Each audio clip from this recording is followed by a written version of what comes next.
നമസ്കാരം, AW ക്യാമ്പസിലേക്ക് സ്വാഗതം. ഈ ഒരു വീഡിയോയിൽ നമ്മൾ പ്രധാനമായിട്ടും നോക്കുന്ന കാര്യം എന്ന് പറഞ്ഞു കഴിഞ്ഞാൽ സൈബർ ത്രെറ്റ് ലാൻഡ്സ്കേപ്പ് അത് എന്താണ്, എങ്ങനെയാണ് സൈബർ ത്രെറ്റ് ലാൻഡ്സ്കേപ്പ് നമ്മൾ അസസ് ചെയ്യുന്നത്, ഇങ്ങനെയുള്ള കുറച്ച് കാര്യങ്ങളാണ്. അപ്പോൾ ആദ്യം നമുക്ക് നോക്കാം എന്താണ് ഈ സൈബർ സെക്യൂരിറ്റി റിസ്ക് എന്നുള്ളത്. കാരണം സൈബർ ത്രെറ്റ് ലാൻഡ്സ്കേപ്പിനെ പറ്റി പറയുന്നതിന് മുമ്പ് നമുക്ക് സൈബർ സെക്യൂരിറ്റി റിസ്കിനെ പറ്റി എന്താണെന്നുള്ള കാര്യം മനസ്സിലാക്കണം.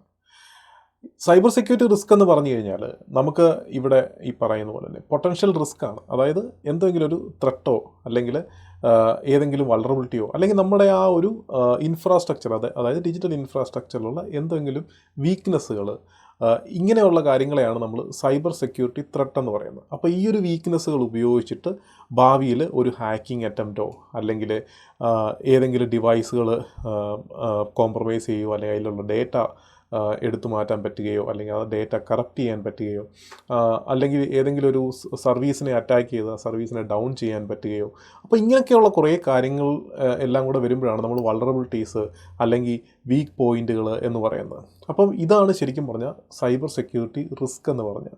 ഇങ്ങനെയുള്ള റിസ്ക്കുകൾ അല്ലെങ്കിൽ വീക്ക് പോയിൻറ്റുകൾ നമ്മളുടെ നെറ്റ്വർക്കിലോ അല്ലെങ്കിൽ നമ്മളുടെ ആ ഒരു IT ഇൻഫ്രാസ്ട്രക്ചറിലോ ഉണ്ടെന്നുണ്ടെങ്കിൽ അത് ഉറപ്പായിട്ടും ഒരു സൈബർ സെക്യൂരിറ്റി റിസ്ക് ആയിട്ടാണ് നമ്മളതിനെ കാണപ്പെടുന്നത്. അന്നേരം നമുക്ക് ത്രെറ്റ് ലാൻഡ്സ്കേപ്പ് എന്താണെന്ന് നോക്കാം. അപ്പോൾ ത്രെറ്റ് ലാൻഡ്സ്കേപ്പ് എന്ന് പറഞ്ഞു കഴിഞ്ഞാൽ നമ്മൾ പറഞ്ഞ ആ സൈബർ സെക്യൂരിറ്റി റിസ്ക്, ആ റിസ്കിനെയാണ്, ആ റിസ്കുകൾ എന്തൊക്കെയാണ് എന്ന് അസസ് ചെയ്യുമ്പോഴാണ് നമ്മൾ ഒരു ത്രെറ്റ് ലാൻഡ്സ്കേപ്പ് എന്താണെന്ന് നമ്മൾ മനസ്സിലാക്കുന്നത്.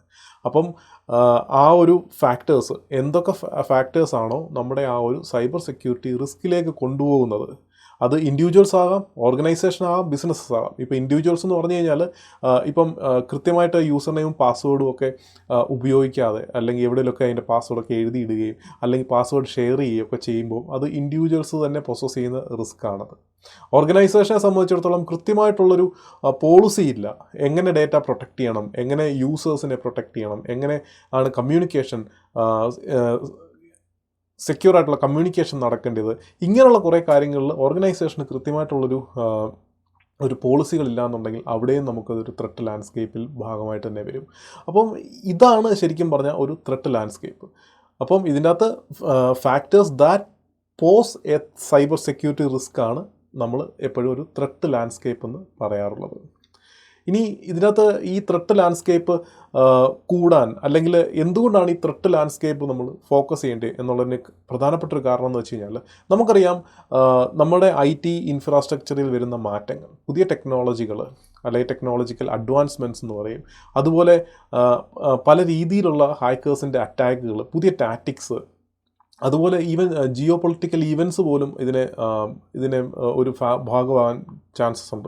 കാരണം എന്താ വെച്ചാൽ നമുക്കറിയാം ഏതെങ്കിലും രണ്ട് രാജ്യങ്ങൾ തമ്മിൽ യുദ്ധം വല്ലതും വരികയാണെങ്കിൽ തന്നെ ഒരു രാജ്യം മറ്റൊരു രാജ്യത്തിനെ സൈബർ അറ്റാക്ക് ചെയ്യാറുണ്ട്.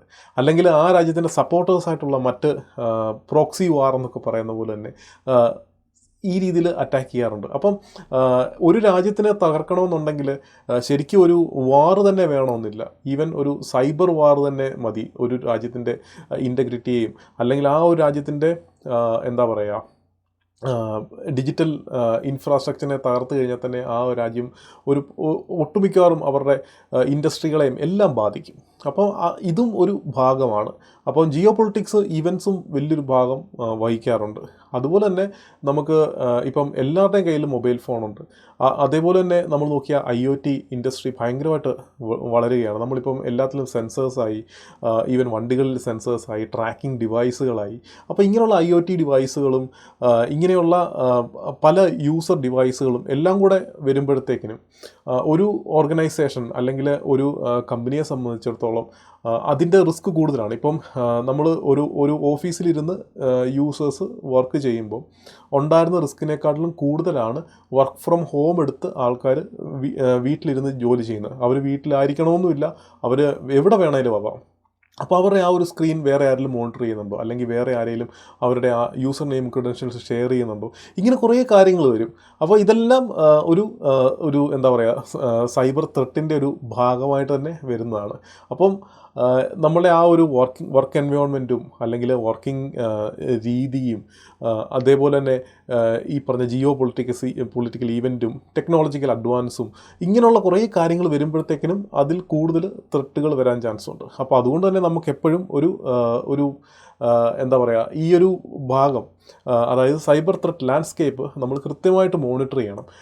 അതിന് വേണ്ട രീതിയിലുള്ള അപ്ഡേറ്റുകൾ അല്ലെങ്കിൽ പുതിയ അഡ്വൈസറീസും ഇങ്ങനെയുള്ള കാര്യങ്ങളൊക്കെ ഒത്തിരി ഓർഗനൈസേഷൻസ് കൊടുക്കും. ഈവൻ ഗവൺമെൻറ് ലെവലുള്ള ഓർഗനൈസേഷൻസ് പോലും പുതിയ ലേറ്റസ്റ്റ് ത്രെട്ടിനെ പറ്റിയുള്ള ഇൻഫർമേഷൻ പാസ് ഓൺ ചെയ്യും. അപ്പോൾ അങ്ങനെയുള്ള ഈ ഇൻഫർമേഷൻ കിട്ടുമ്പോൾ അല്ലെങ്കിൽ പല സൈബർ സെക്യൂരിറ്റി ഓർഗനൈസേഷൻസ് ഉണ്ട്, അല്ലെങ്കിൽ നോൺ ഗവൺമെൻറ് ഓർഗനൈസേഷൻസ് ഒക്കെ ഉണ്ട്. അപ്പോൾ ഇവരൊക്കെ പല രീതിയിലുള്ള അഡ്വൈസറീസ് അവർ പുറപ്പെടുവിക്കാറുണ്ട് സമയാസമയങ്ങളിൽ. അപ്പോൾ ഇതിനൊക്കെ വരുന്ന അഡ്വൈസറീസും ഇങ്ങനെയുള്ള ഇൻഫർമേഷൻസൊക്കെ കളക്ട് ചെയ്തിട്ട് അത് എത്രത്തോളം നമ്മുടെ ഓർഗനൈസേഷനെ ബാധിക്കും അല്ലെങ്കിൽ എത്രത്തോളം നമ്മുടെ ഓർഗനൈസേഷന് ഇമ്പാക്റ്റ് ആകാൻ ചാൻസസ് ഉണ്ട് എന്നുള്ള കാര്യത്തിൽ കൃത്യമായിട്ടൊരു അസസ്മെൻറ്റും കാര്യങ്ങളും നമ്മൾ ചെയ്തില്ല എന്നുണ്ടെങ്കിൽ ഭാവിയിൽ നമുക്ക് ബിസിനസ് ലോസ് ഉണ്ടാവാം, അല്ലെങ്കിൽ റെപ്യൂട്ടേഷൻ ഡാമേജുകൾ ഉണ്ടാവാം. അങ്ങനെ പല കാര്യങ്ങളും സംഭവിക്കാൻ ചാൻസ് ഉണ്ട്. അതുകൊണ്ട് എപ്പോഴും നമ്മൾ മനസ്സിൽ ഓർക്കേണ്ട ഒരു കാര്യം എന്ന് പറഞ്ഞു കഴിഞ്ഞാൽ ഈ ഒരു സൈബർ ത്രെറ്റ് ലാൻഡ്സ്കേപ്പ് നമ്മളെപ്പോഴും മോണിറ്റർ ചെയ്യണം. അതായത് നമ്മളുടെ ഓർഗനൈസേഷൻ്റെ അകത്ത് ഏതൊക്കെ രീതിയിലുള്ള വൾണറബിലിറ്റീസ് ഉണ്ട്, അല്ലെങ്കിൽ ഭാവിയിൽ ഏതെങ്കിലും ഒരു സിസ്റ്റം വൾണറബിൾ ആകാൻ ചാൻസസ് ഉണ്ടോ എന്നുള്ള കാര്യങ്ങളും പുതിയ രീതിയിൽ ലേറ്റസ്റ്റ് ത്രെട്ട് അല്ലെങ്കിൽ ലേറ്റസ്റ്റ് ആയിട്ടുള്ള അറ്റാക്ക് ട്രെൻഡുകളൊക്കെ നോക്കുമ്പോൾ ഭാവിയിൽ ഏതെങ്കിലും സിസ്റ്റത്തിന് ഈ ഒരു കുഴപ്പം വരാൻ പറ്റുമോ എന്നുള്ള കാര്യങ്ങളൊക്കെ നമ്മൾ അസസ് ചെയ്തിട്ട് ആണ് എപ്പോഴും നമ്മളൊരു സൈബർ സെക്യൂരിറ്റി പോളിസിയും അതുപോലെ സൈബർ സെക്യൂരിറ്റിയുടെ ഒരു SOP സ്റ്റാൻഡേർഡ് ഓപ്പറേറ്റിംഗ് പ്രൊസീജിയറും അല്ലെങ്കിൽ നമ്മൾ ആ ഒരു സൈബർ സെക്യൂരിറ്റി എങ്ങനെയാണോ നമ്മുടെ ഓർഗനൈസേഷനിൽ ടൈറ്റൻ ചെയ്ത് വെക്കേണ്ടത് ഇങ്ങനെയുള്ള കാര്യങ്ങളെ പറ്റിയുള്ള പ്ലാനും കാര്യങ്ങളൊക്കെ നമ്മൾ തീരുമാനിക്കുന്നത്. അപ്പോൾ ഇതാണ് മെയിനായിട്ടൊരു കാര്യം. ഒരു സൈബർ ത്രെറ്റ് ലാൻഡ്സ്കേപ്പ് എന്ന് പറഞ്ഞു കഴിഞ്ഞാൽ വീക്ക് പോയിൻറ്റുകളാണ്. ആ വീക്ക് പോയിൻറ്റുകൾ ഐഡൻറ്റിഫൈ ചെയ്യുന്നതാണ്. ആ ഐഡൻറ്റിഫൈ ചെയ്ത വീക്ക് പോയിൻറ്റുകളെ എങ്ങനെ നമുക്ക് ക്ലിയർ ചെയ്യാം അല്ലെങ്കിൽ എങ്ങനെ അതിനെ അപ്ഡേറ്റ് ചെയ്യാം എന്നുള്ള കാര്യങ്ങളിലാണ് ഒരു സൈബർ ത്രെറ്റ് ലാൻഡ്സ്കേപ്പ് അനലൈസ് ചെയ്യുമ്പോൾ നമുക്ക് മനസ്സിലാക്കാൻ പറ്റുന്ന കാര്യങ്ങൾ.